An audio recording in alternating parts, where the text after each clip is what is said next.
Ang pagninegosyo, hindi madali yun. Lahat pang mapagdaanan mo. Kasama na dyan ang hirap. Seryoso. Kasama na dyan ang pagod, antok, maaga magising sa umaga para magbukas.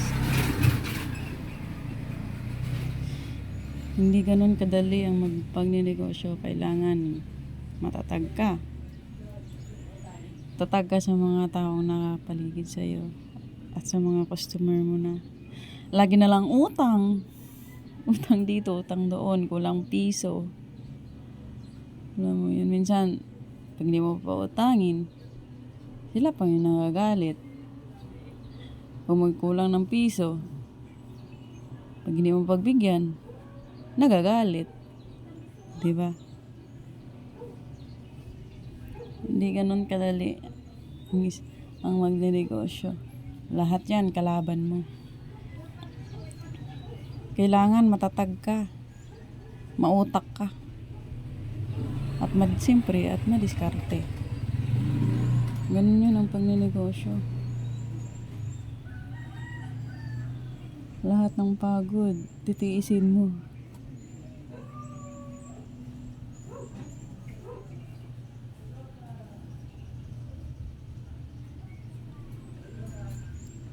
Kasi mukhang pera ako.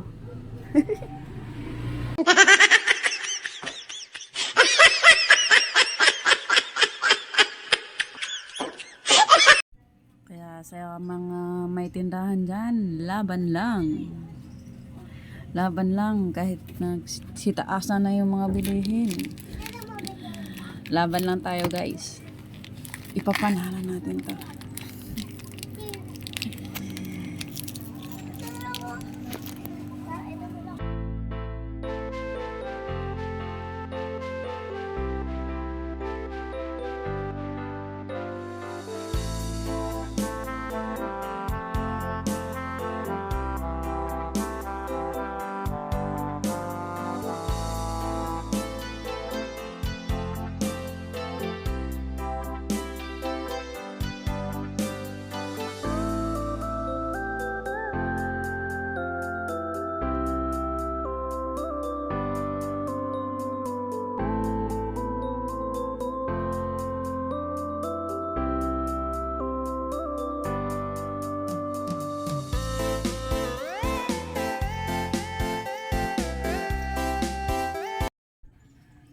Ayun, that's all.